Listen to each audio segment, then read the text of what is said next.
Pat Knight had only stepped inside Assembly Hall one time in the more than 20 years since his dad was fired here, until today. I was able to sit down with Pat to hear some hilarious, never-told-before stories from his playing days here at Indiana, and to have a more serious conversation about his relationship with his dad, Bob Knight. All right, so first of all, you just mentioned that you hadn't been here since your dad was here back in 2020. What's it like being in this building again?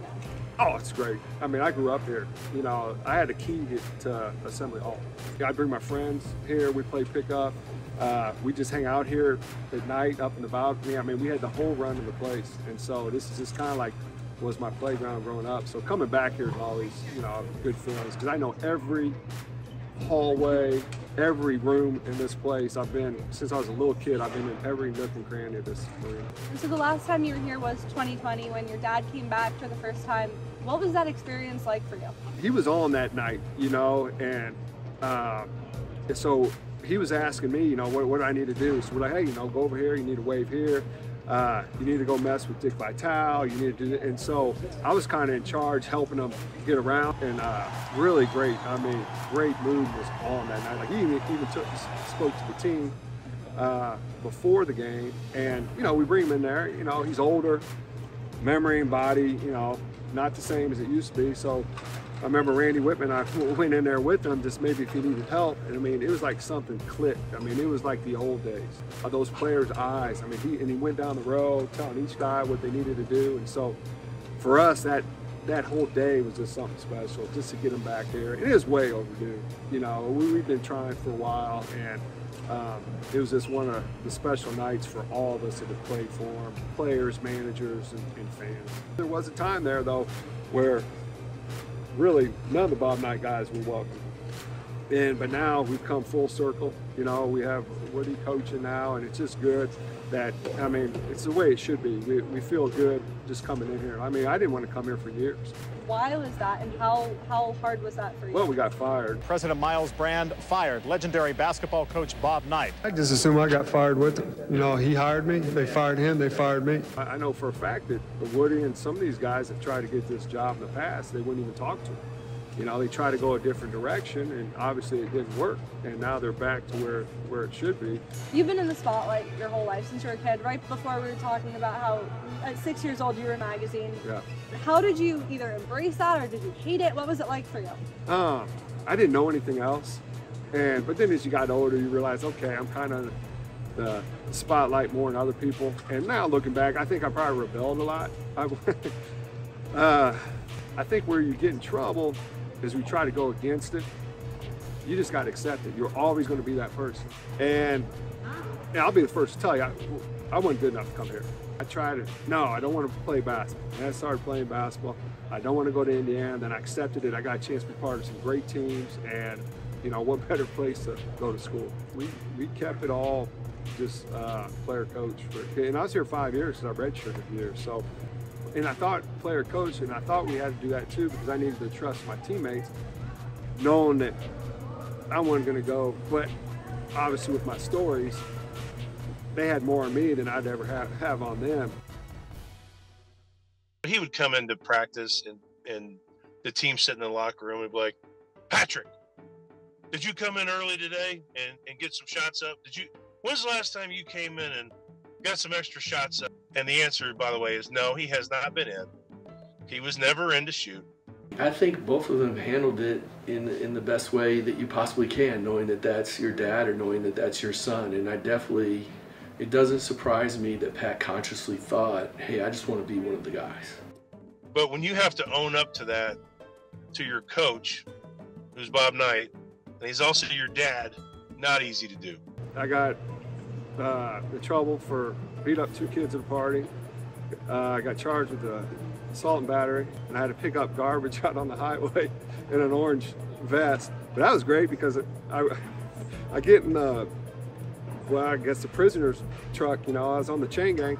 All I did, I signed autographs all day because they're huge IU fans, and I actually wore my practice gear, so I was wearing my IU practice gear with an orange vest, picking up trash on the highway for 2 days. And then the next year, you go out, a lot of drinks are free, especially if you can go on the Final Four. I got arrested for public intoxication. You know, I went thinking, okay, you're Bob Knight's son, you get arrested. You're just thinking you're Pat Knight. Well, no, you get arrested. It's not just you're dragging through the mud. It's your dad. And so, but if I hadn't gone through that stuff my freshman, sophomore year, I don't think there's no telling if I would have had that thought process, not going through like how disappointed he was. And that's because every article, like, it was crazy. I was in the front page of USA Today. You know, that was the paper back then. Bob Knight's son, kicked off team, public. This is what it means to be Bob Knight's son. So you better, you know, start making better choices. I actually was going to leave. I was going to transfer to Valparaiso. What stopped you? Steve Downing, one of the greatest players to ever play. He was assistant AD. Next thing I know, the door locked behind me, and let's just say I changed my mind, and he convinced me to, like, hey, you got to be like the other guys. You're just going to work your way back. You know, it's going to be hard, but you're going to work your way back, and then the team will have a vote, and you get voted back on the team, then you're back on the team. I think Pat probably internalized a lot of maybe if there was some pressure being Bob Knight's son. The relationship had, I mean, it appeared to be somewhat complex at times. You know, it's hard to picture him as a father. That had to be hard to be his son during the basketball season because the intensity was just off the charts. And he's got him right there. There's the tee. Technical against the bench and against Bob Knight. Steve Reed, an excellent free throw shooter, will have the honors shooting the technicals. Looky here, looky here. Bobby Knight just threw his chair clear across the free throw lane. And now the Stair story.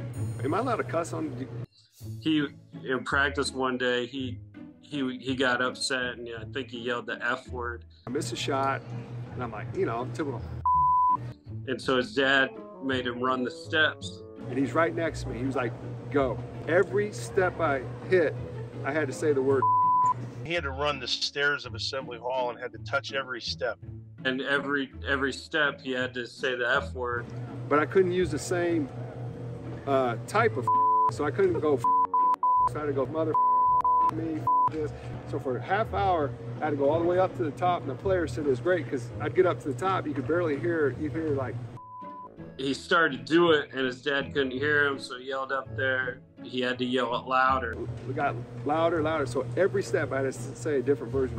It took him like an hour and a half to do it. You know, everybody's just trying not to crack up. I never used that word again in practice. When I started coaching for him, it was like going behind the curtain and seeing the Wizard. A lot of his stuff is planned. It's kind of interesting that a lot of his method to the madness was planned. When he goes back there's a plan, and I saw it firsthand, and it was pretty impressive being able to be. I think it was 9 years I was his assistant, and that's probably the most shocking thing working for him was I got to peek behind the curtain and see his secrets about how, you know, motivation. He used to ask me how long would he last nowadays, and I'd tell him a day, and he'd be like, a day? I can't last a week. I'm like, nah, Dad. With cell phones, you'd last a day. We were at Tech, and this is one of those mind game deals. And so we had some freshmen wearing them out. They're complaining. We're practicing too hard. And so we're in the coach's locker room, and he calls the managers in. He's like, hey, do me a favor. He's like, go to the store. He's like, I want a big gallon of vanilla ice cream, big gallon of chocolate ice cream, and give me a vanilla cake and a chocolate cake. We come out, there's my dad behind the table, and he's got 2 ice cream scoops. He's like, guys, come over here, come over here. And they come over, and he starts handing them plates. He's like, hey, I want to apologize to you guys. I've been too hard on you. You know, we've been practicing too hard. We're going to have fun today. He was like, wait, you want vanilla or chocolate? Why don't you have both? He starts scooping ice cream. The players get in line, and the look on these kids' face, they are just like, they have not, and now they're all sitting around the court. We have our whole team just with cake and ice cream in their hand. And then coach is like, hey guys, plus we got some games down there when you get done eating. You know, have a good time. We're just going to have fun today. And so coach looks at us like, come on guys, let's go back in the coach's locker room. So we go in. He starts getting undressed, putting on his street clothes. We're like, Dad. He's like, let's go. So he leaves. And so we get dressed, we leave. And so as I'm leaving, I have one of the managers like, hey, call me. Our head manager's like, let me know what happens. So we go home, and 2 hours later, the manager calls me and says, hey, coach, players got pissed, threw all the ice cream, cake in the trash, held their own practice for over 2 hours. And so I called my dad up. I was like, hey, the head manager just called me. He's like, let me guess, they held their own practice? I'm like, yeah, what did you think I was trying to do? He was like, I'll see you tomorrow. Hangs up, we end up winning the next game. I mean, seeing Bob Knight, hey, you want vanilla or chocolate? No, you need both, you know, scooping ice cream and cutting. I mean, he did all the cutting of the cake, everything. So, yeah, it was one of the most kind of bizarre, crazy moments. But he got, I mean, is exactly the reaction he wanted. He got it. Iowa in the gold uniforms, Indiana in the home whites. And we're just about set to get underway. And the opening tip controlled by the Hoosiers. Your senior night was really emotional for him, and I assume you too. What was that experience like, hearing him get so emotional? Well, I was getting emotional during warm-ups because, you know, for a player like me, this is the last time you're going to play. You know, this is the last time I'm going to be in warm-ups, last time I'm going to play and here. And so I was getting emotional during warm-ups. And then we blew out Iowa, and actually I just watched the tape the other day, and I actually had a heck of a game, hit some shots, I had some great passes to Henderson, and for me the best was because Alan and I were close, we're the two seniors.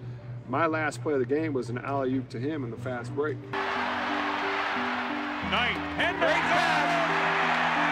Two seniors hooked up again. The timing was perfect. And the two seniors embrace. I've always had a lot of admiration for kids like this. I've had them on my teams. There's dad and son hugging. There's some tears being shed there, I guarantee you. And then to hear my dad, you know, with his speech, himself getting emotional. Playing as a role player, knowing that you're going to play a couple minutes here and a couple minutes there, requires a special kind of a kid. And I think Patrick has been that during the time that he's been here. For me to see the emotion come out of Coach Knight, to see the human side, with all the things that Coach Knight done here and all the ups and downs, all the amazing accomplishments, to see him show that emotion towards Pat, his son, which, you know, we knew was there, I thought that was a pretty cool thing. It was just, you know, everything just came together, just how, you know, I was a pain in the ass the first couple of years, and then, you know, stuck with it and was able to, you know, help the team, I think, as a practice player and just being a good teammate. And then he's a little full of shit. I mean, he said I was his favorite player, but to me, it'd have to be Quinn Buckner or Scott May, I mean, to be honest. But I think we also were kind of happy because now we can go back to being father and son. I look back over the players that we've had, and I love Alan Henderson. He's one of my favorite players. Cheney, Woodson, there are a ton of them. But I leave you with this. Patrick Knight is my all-time favorite Indiana player.